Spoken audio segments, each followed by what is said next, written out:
Ako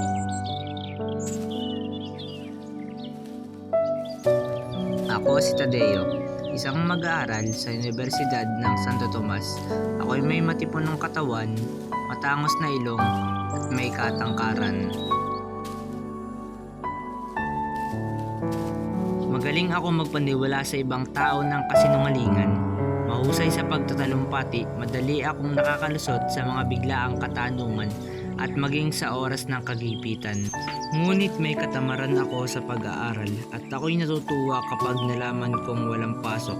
Pumapasok lang ako sa paaralan para alamin kung may klase. Kahit ako'y tamad, nakapasa pa din ako sa paboritong estudyante ng mga praile. Mahalaga din ako bilang isang tauhan sa kwento dahil nagbibigay din ako ng inspirasyon sa mga mamabasa sa pagbibigay ng estilo bilang isang tagapagtalumpati. May pasok ba? Ano? Meron na naman. Ano ba yan? Ayoko na nga pumasok. Ang hirap-hirap kaya.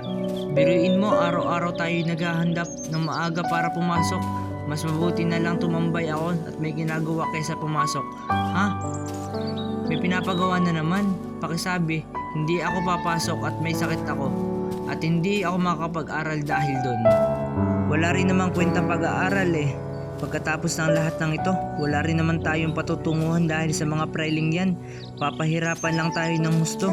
Pagkadali-dali kaya ng pinag-aaralan natin. Kahit na ako di ako nag-aaral, makakapasa pa rin ako pagkatapos gagawa lang sila ng akademya para mahirapan tayo. Lalo nang nakakainis. Sana bumilis ang panahon para matikman ko na rin ang tamis ng hindi pag-aaral. Ako nga pala si Tadeo, ang isang tamad pumasok sa El Filibuster.